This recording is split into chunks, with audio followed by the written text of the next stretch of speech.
Hello friends, good morning to all. This is our YouTube channel तैयारी beginners की। आज है 19 June 2020। Important current affairs with static GK हम discuss करेंगे। तो सबसे पहले आपको क्या करना है, सब्सक्राइब कर लीजिएगा और बेल आइकन को प्रेस जरूर कर लीजिएगा और वीडियो पूरा वॉच कीजिएगा। तो चलिए स्टार्ट करते हैं। फर्स्ट क्वेश्चन है, सतत सात्विक आहार विज्ञान दिवस या गैस्ट्रोनॉमी दिवस कब मनाया गया है? तो ये 18 जून को मनाया गया है। ओके। अगला प्रश्न है, भारत ने 24 जून 2020 को आयोजित होने वाली विजय दिवस परेड में शामिल होने हेतु 75 सदस्यों का एक भारतीय त्रिसेवा दस्ता भेजने को मंजूरी दे दी है। तो ये जो आयोजन है वो कहाँ पर होगा? तो ये जो आयोजन है मॉस्को में होगा। मॉस्को क्या है? रूस की कैपिटल है। और रूस की जो करेंसी होती है वो क्या होती है? रूबेल होती है। ओके। व्लादिमीर पुतिन वहाँ पर प्रेसिडेंट है और रूस की संसद का नाम होता है ड्यूमा। तो ये भी आपको याद रखना है। अगला प्रश्न है, वाणिज्यिक ड्रोन संचालकों के लिए भारत का पहला बीमा सुरक्षा प्रदान करने वाली कंपनी कौन सी है? तो वो है HDFC एर्गो ट्रोपैगो के साथ साझेदारी में ये कंपनी क्या करेगी? वाणिज्यिक ड्रोन संचालकों के लिए भारत का पहला सुरक्षा बीमा प्रदान करने वाली ये कंपनी बन चुकी है। ओके। अगला प्रश्न है, ब्रिटेन में वॉल्फसन हिस्ट्री प्राइज 2020 की विजेता पुस्तक कौन सी है? तो वो है डेविड अवुल्फिया द्वारा लिखित द बाउंडलेस सी। अगला प्रश्न है, एटी किरनी संस्थान द्वारा प्रकाशित 2020 foreign direct investment confident index पर भारत का स्थान कौन सा है? तो वो है 16 प्लेस पर। तो आपको एग्जाम के पॉइंट ऑफ व्यू से इतना याद रखिएगा इससे क्वेश्चन कि 2020 foreign direct investment confident index में भारत कौन से प्लेस पर है? तो वो है 16 प्लेस पर। ये जो इंडेक्स है किसके द्वारा प्रकाशित की जाती है? तो ये एटी किरनी संस्थान के द्वारा प्रकाशित की जाती है। अगला प्रश्न है, एटी किरनी संस्थान द्वारा प्रकाशित 2020 foreign direct investment confident index में पहला स्थान किस देश का रहा है? तो वो रहा है संयुक्त राज्य अमेरिका। इसके बाद जो रहा है वो रहा है कनाडा, फिर रहा है जर्मनी और फिर रहा है जापान, फिर रहा है फ्रांस। ओके। कनाडा की कैपिटल क्या होती है? ओटावा। यहाँ की करेंसी डॉलर होती है। Germany Berlin euro, Japan Tokyo and France Paris euro. Okay.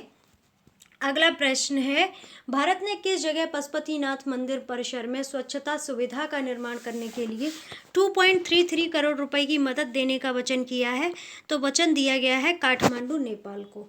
Okay. Nepal ने क्या किया है, जो पशुपतिनाथ टेम्पल है उसमें स्वच्छता सुविधा के लिए नेपाल को भारत ने जो है 2.33 करोड़ रुपए की मदद देने का वचन दे दिया है। अब नेपाल की बात हो रही है तो नेपाल की कैपिटल हो जाती है काठमांडू। काठमांडू से याद रखिए, सार्क का हेडक्वार्टर भी जो है काठमांडू में ही है और सार्क का जो गठन हुआ था वो हुआ था बांग्लादेश के ढाका में। ओके। एंड नेपाल के साथ भारत की एक सैन्य अभ्यास होती है जिसे सूर्य किरण के नाम से जानते हैं। नेपाल में करेंसी जो है रुपये चलती है। विद्या देवी भंडारी वहाँ पर प्रेसिडेंट है। KP शर्मा ओली वहाँ पर प्राइम मिनिस्टर है। तो ये सारी बातें जो है आपको याद रखनी है। अगला प्रश्न है, केंद्रीय सामाजिक न्याय एवं अधिकारिता मंत्री थावरचंद गहलोत ने कहाँ विकलांग व्यक्तियों के लिए कौशल विकास, पुनर्वास और रोजगार के लिए समग्र क्षेत्रीय केंद्र का उद्घाटन किया है? तो खिजरी रांची में ये उद्घाटन किया गया है। ओके। जो सामाजिक न्याय एवं अधिकारिता मंत्री हैं थावरचंद गहलोत, इन्होंने रांची में विकलांग व्यक्तियों के कौशल विकास और पुनर्वास और रोजगार के लिए समग्र क्षेत्रीय केंद्र का उद्घाटन किया है। अगला प्रश्न है, 10,000 बिस्तर की विश्व की सबसे बड़ी कोरोना वायरस अस्पताल सुविधा का निर्माण कहाँ किया गया है? तो ये किया गया है दिल्ली में। और ये कौन सी जगह? जो राधा स्वामी आध्यात्मिक केंद्र है उसमें 10,000 बिस्तर की सबसे बड़ी, विश्व की सबसे बड़ी जो कोरोना अस्पताल है उसकी सुविधा का निर्माण किया गया है। अगला प्रश्न है, बीजिंग स्थित किस वित्तीय संस्थान ने अपने कोविड-19 क्राइसिस रिकवरी फैसिलिटी के तहत भारत को ऋण के दूसरे भाग के रूप में $750 मिलियन की मदद को मंजूरी दी है? तो एशियन इंफ्रास्ट्रक्चर इन्वेस्टमेंट बैंक ने भारत को $750 मिलियन की मदद करने की मंजूरी दे दी है। क्यों दी है? कोविड-19 क्राइसिस रिकवरी फैसिलिटी के तहत इन्होंने ये मंजूरी दी है। अब AIIB की बात करें तो इसकी स्थापना 16 जनवरी 2016 को हुई थी। मुख्यालय बीजिंग चाइना में है। चाइना की कैपिटल होती है बीजिंग। यहाँ का सबसे बड़ा शहर जो है वो है संघाई। चाइना में जो वुहान एक जगह, वहाँ से कोरोना वायरस का प्रकोप फैला हुआ था और चाइना के साथ भारत की एक सैन्य अभ्यास होती है जिसे हैंड इन हैंड के नाम से जानते हैं। एंड चाइना एक पहला देश है जिसने अपनी डिजिटल करेंसी युआन को लॉन्च किया हुआ है, क्योंकि वहाँ की जो करेंसी है, मुद्रा है, वो युआन और रेनमिनबी है। तो ये सारी बातें याद रखनी है आपको। ओके, चाइना के जो जी जिनपिंग प्रेसिडेंट है, ली कचियांग वहाँ पर प्राइम मिनिस्टर हैं, तो ये भी आपको याद रखना है। चाइना की संसद का नाम नेशनल पीपल्स कांग्रेस होता है। अगला प्रश्न है, नागार्जुन कला परिषद कोडापल्ली द्वारा प्रस्तुत वर्ष 2020 में महाकवि श्री श्री साहित्य निधि पुरस्कार के विजेता कौन है? तो वो हैं दिग्गज अभिनेता सुपरस्टार कृष्णा।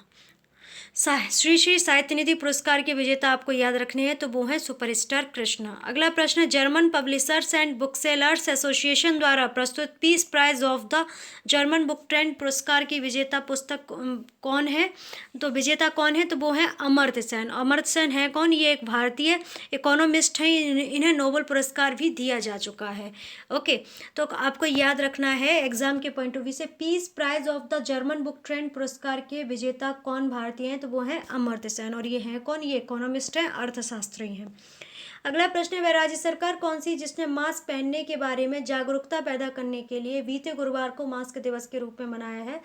तो कल था गुरुवार, तो कल मास्क दिवस के रूप में मनाया गया। तो ये किसने मनाया? तो कर्नाटक ने। अब कर्नाटक की स्टैटिक पोर्शन की बात करें, कर्नाटक की राजधानी होती है बेंगलुरु, सबसे बड़ा शहर भी बेंगलुरु है। बेंगलुरु को सिलिकॉन वैली और इलेक्ट्रॉनिक सिटी के नाम से भी जाना जाता है। बेंगलुरु एकमात्र ऐसा शहर है जिसने अपना ऑफिशियल लोगो लॉन्च किया था, जिसमें कन्नड़ में बेंगलुरु और इंग्लिश में बेंगलुरु लिखा हुआ था।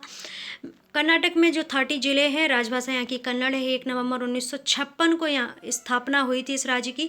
राज्यपाल वजुभाई वाला जी हैं, मुख्यमंत्री वीएस येदियुरप्पा जी हैं। विधानमंडल यहाँ की द्विसदनीय है। विधान परिषद से 75 सीटें आपको देखने को मिलेगी, विधानसभा से 225 सीटें देखने को मिलेगी, राज्यसभा से 12 सीटें देखने को मिलेंगी, लोकसभा से 28 सीटें देखने को मिलेंगी। राजकीय पशु जो है वो है सिलेंडर लॉरीस है। राजकीय पक्षी धनेश है। उच्च न्यायालय अगर पूछ लिया है कि इसका गठन कब हुआ था, तो हुआ था 1884 में। मुख्य पीठ इसके बेंगलुरु में और खंडपीठ इसकी जो है वो धारवाड़ और गुलबर्ग में है। और इसके जो मुख्य न्यायाधीश है वर्तमान में वो हैं अभय श्रीनिवास ओका जी।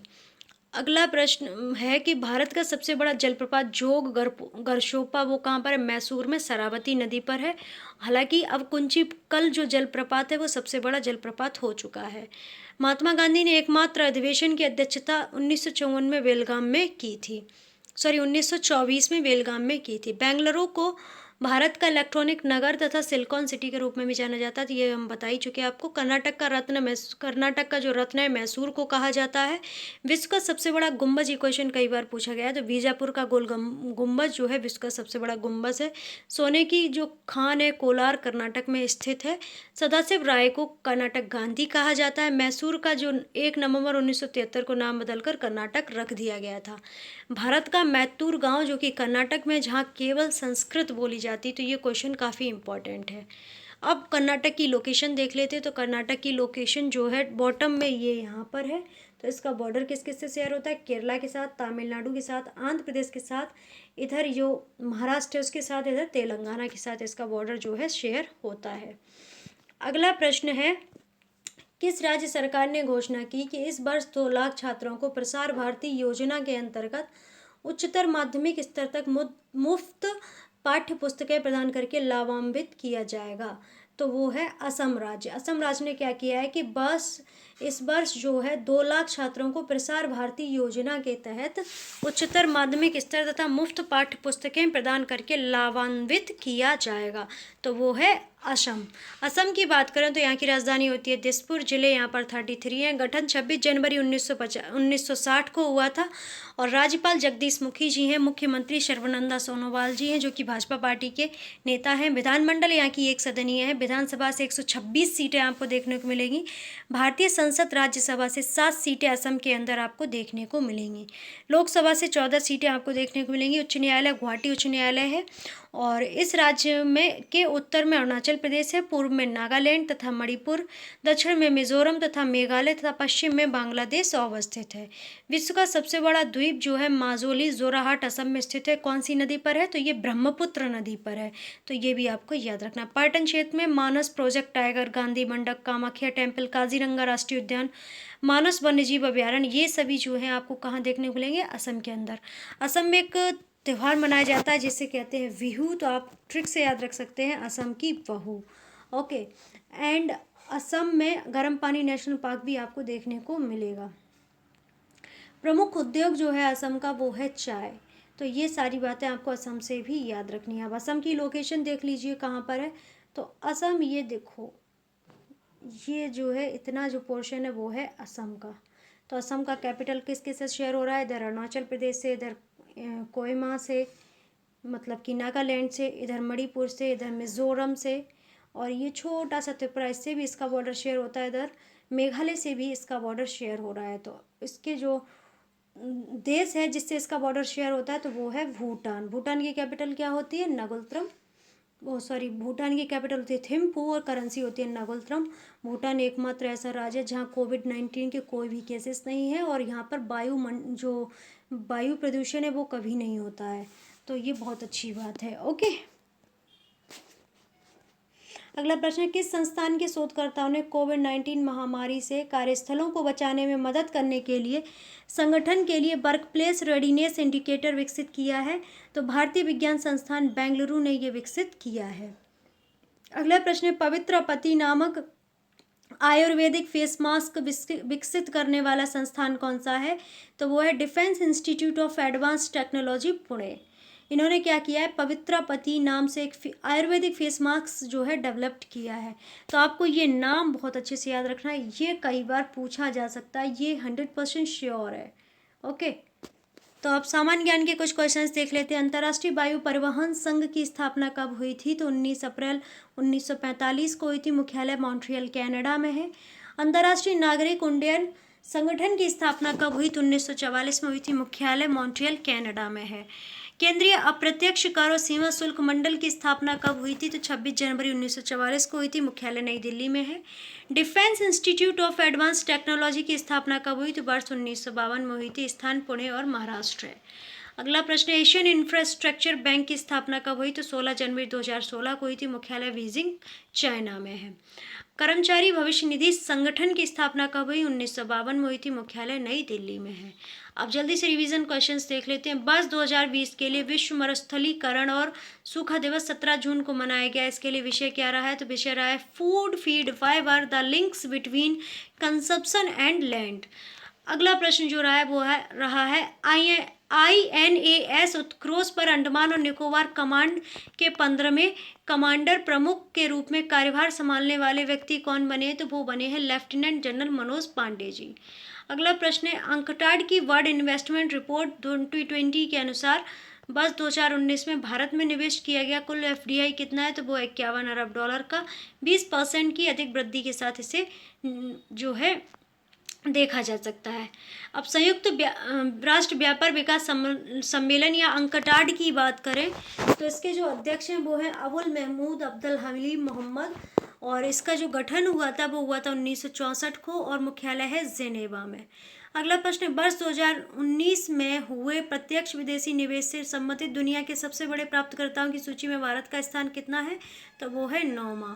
अगला प्रश्न, किस संस्थान ने एक सुविधा शुरू की जो औपचारिक क्षेत्र के श्रमिकों को भविष्य निधि से संबंधित दावों को तुरंत निकालने में मदद करेगी? तो कर्मचारी भविष्य निधि संगठन जो है ऐसी सुविधा शुरू कर रहा है जिससे औपचारिक क्षेत्र के श्रमिकों को भविष्य निधि से संबंधित दावों को तुरंत से निकालने में मदद करेगी। अगला प्रश्न, शिप्री ईयर 2020 प्रतिवेदन के अनुसार 9 प्रमुख देश जो परमाणु हथियार रखते हैं तो वे कौन कौन से देश हैं? तो वह चीन, फ्रांस, भारत, इजराइल, उत्तर कोरिया, पाकिस्तान, रूस, अमेरिका और ब्रिटेन। अगला प्रश्न, वह संगठन कौन सा है जो चीन, हांगकांग, SAR और ग्वांगडोंग प्रांत, Japan, Philippines, Singapore, Thailand, Vietnam को जोड़ने वाली एक उच्च प्रदर्शन वाली सबमरीन केबल का निर्माण कर रहा है? तो वो है Asia direct cable consortium. Okay, अगला प्रश्न, वह भारतीय कंपनी कौन सी है जो दुनिया के एकमात्र पूर्ण स्वामित्व वाले उपसमुद्री नेटवर्क का स्वामित्व रखती है और संचालन करती है और विश्व के 200 से अधिक देशों और क्षेत्रों में फैली है और दुनिया के इंटरनेट मार्गों का लगभग 30% संचालन करती है। तो वह कंपनी है टाटा कम्युनिकेशंस की। अगला प्रश्न है, इंस्टीट्यूट ऑफ मैनेजमेंट डेवलपमेंट के विश्व प्रतिस्पर्धात्मकता सूचकांक 2020 में भारत का स्थान कितना है? तो वो है 43वां। अगला प्रश्न, विश्व प्रतिस्पर्धात्मकता सूचकांक 2020 में पहला स्थान किसका है? तो वह सिंगापुर का, इसके बाद है डेनमार्क का, फिर है स्विट्जरलैंड का। अगला प्रश्न है, भारत में परमाणु हथियार की कुल संख्या कितनी है? तो वो है 150। अगला प्रश्न है, दिव्यांगजनों के लिए सहायक मदद और उपकरणों के निःशुल्क वितरण के लिए पहला आवासीय एडीआईपी शिविर किस संस्थान द्वारा आयोजित किया गया? तो भारतीय कृत्रिम अंग निर्माण निगम के द्वारा इसे विकसित किया गया। अगला प्रश्न है, खेल मंत्रालय ने खेलो इंडिया सेंटर ऑफ एक्सीलेंस में बदलने के लिए 8 सरकारी खेल सुविधाओं की पहचान की, जो किन किन राज्यों में स्थित हैं? तो कर्नाटक, ओडिशा, केरल, तेलंगाना, अरुणाचल प्रदेश। कल हमने अरुणाचल प्रदेश की जो राज्यपाल हैं वो जगदीश मुखी बता दिए थे, जबकि वो असम के राज्यपाल हैं, और वीडी मिश्रा जी जो हैं अरुणाचल प्रदेश के गवर्नर हैं, और यहाँ पे जो पेमा खांडू जी हैं वो यहाँ पर सीएम है। मणिपुर, मिजोरम और नागालैंड। अगला प्रश्न, इंटरनेशनल स्पेस स्टेशन में सवार नासा के वैज्ञानिकों ने पदार्थ की 5वीं स्थिति को बोस-आइंस्टीन कंडेंसेट किस प्रयोगशाला में विकसित किया है? तो कोल्ड एटम लैब में इसे निर्मित किया गया है। अगला प्रश्न है, लखनऊ स्थित किस संस्थान ने N95 मास्क और पीपीई किट के लिए कीटाणु शोधन यंत्र विकसित किया है, जो उन्हें पुनः प्रयोग में लाने के लिए बनाती है? तो वो है Indian institute of toxicology research. इन्होंने एक ऐसा यंत्र है इसका विकसित कर दिया है जो पीपीई किट और N95 मास्क को पुनः प्रयोग के लिए तैयार कर सकती है। तो अब देखते हैं न्यू क्या सीखने वाले हैं। तो कंपनी और उनके सीईओ जो कि हमने कल भी पढ़े थे उनको एकदम से रिवाइज कर लेंगे। ओके, तो फर्स्ट जो हैं बीएसएनएल के सीईओ कौन है वर्तमान में? तो वो हैं अनुपम श्रीवास्तव जी। और सेकेंड है जो ओप्पो फ़ोन होता है उसके सीईओ कौन है? तो वो हैं टॉनी चेन जी। एचपी के सीईओ कौन है? तो वो हैं डियोन वेस्लर जी। यस बैंक के सीईओ जो हैं वो हैं राणा कपूर जी। देना बैंक के जो सीईओ हैं वो अश्विनी कुमार जी। बंधन बैंक के सीईओ चंद्रशेखर घोष जी हैं। सोनी के सीईओ केनिचिरो योशिदा जी हैं। कोको कोला के सीईओ जेम्स कीविस हैं। एयरटेल के सीईओ गोपाल मित्तल जी हैं। वोडाफोन के सीईओ विक्टोरिया कोलाओ हैं। आइडिया के सीईओ हिमांशु कापानिया है। स्नैपडील के सीईओ स्नैपडील जो होती है शॉपिंग ऑनलाइन उसके सीईओ कृष्णपाल जी हैं। टाटा स्काई के सीईओ हरित नागपाल जी हैं। टेलीनॉर के सीईओ शरद मल्होत्रा जी हैं। बजाज इलेक्ट्रॉनिक के सीईओ राजीव बजाज जी हैं। वॉलमार्ट के सीईओ डॉग मैकमिलन है। ट्विटर के सीईओ जैक डॉर्सी हैं। यूट्यूब के सीईओ सुजैन वोजिस्की हैं। बिटकॉइन के सीईओ किरण मजूमदार शॉ हैं। फ्लिपकार्ट के सीईओ कल्याण कृष्णमूर्ति जी हैं। नोकिया के सीईओ राजीव सूरी जी हैं। रिलायंस इंडस्ट्रीज़ के सीईओ मुकेश अंबानी जी हैं, ये तो सभी लोग जानते हैं। इन्फोसिस के सीईओ सलिल पारेख जी हैं। डेल के सीईओ माइकल एस डेल जी हैं। विप्रो के सीईओ अभिदानी नीमुचवाला जी हैं। फेसबुक के सीईओ मार्क जुकरबर्ग हैं। माइक्रोसॉफ्ट के सीईओ सत्या नाडेला जी हैं। एसबीआई के अध्यक्ष रजनीश कुमार जी हैं। आईसीआईसीआई बैंक के सीईओ जो हैं वो हैं संदीप बख्शी जी। पीएनबी के सीईओ सुनील मेहता जी हैं। एक्सिस बैंक के सीईओ शिखा शर्मा जी हैं। टाटा सन्स के सीईओ एन चंद्रशेखरन हैं। एप्पल के सीईओ टिम कुक हैं।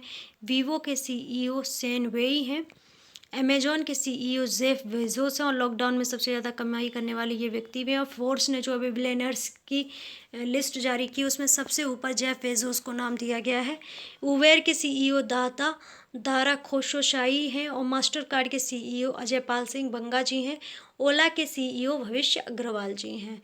ओके, तो ये था हमारा आज का current affair with static GK के साथ बहुत ही महत्वपूर्ण वीडियो। अगर आपको अच्छा लगा है तो जल्दी से लाइक कर दीजिएगा, बिना भूले हुए फॉलो कर लीजिएगा और वीडियो को ज़्यादा से ज़्यादा शेयर कीजिएगा। ओके, आपके कोई क्वेश्चन हो, कोई क्वेरी हो तो कमेंट बॉक्स में मेंशन कीजिएगा। और उसके बाद आप हमारे social media account Facebook, Instagram, Twitter, hello, TikTok सब जगह फॉलो कर सकते हैं। डिस्क्रिप्शन बॉक्स में इसका लिंक आपको मिल जाएगा। टेलीग्राम ग्रुप ज्वाइन कर लीजिए जिससे क्लास की पीडीएफ जो है आपको मिल जाए। ओके, और अपने नोट्स बनाते हैं तो नोट्स बना सकें, नहीं तो रिवीजन के तौर पे आपके पास पीडीएफ रहेगी। ओके, और अपने क्वेश्चन जो है, कोई भी कमेंट है कमेंट बॉक्स में ज़रूर छोड़िएगा। और बिना भूले हुए सब्सक्राइब कर लीजिएगा, एक बार हम फिर से कह रहे हैं सब, और शेयर ज़रूर कीजिएगा। और घर पर रहिए, स्वस्थ रहिए, अपने स्वास्थ्य का बहुत अच्छे से ख्याल रखिएगा, क्योंकि सुना जाता है जुलाई में पीक पॉइंट पे रहेगा कोरोना वायरस, तो उसमें बहुत जल्दी से अपनी सेफ्टी रखिएगा। बिना मतलब बिना काम के कतई भी घर से बाहर मत जाइएगा, अपना ख्याल रखिएगा, अपने परिवारजनों का ख्याल रखिएगा। स्वस्थ रहिए, मस्त रहिए, घर पे रहिए, पढ़ते रहिए, तैयारी करते रहिए, मन में जुनून रखिए, हासिल कर लेंगे मुकाम अपना, तभी चैन से बैठेंगे। तो आप सभी का बहुत बहुत धन्यवाद, बहुत सारा धन्यवाद वीडियो वॉच करने के लिए। Don't forget subscribe and share. Okay.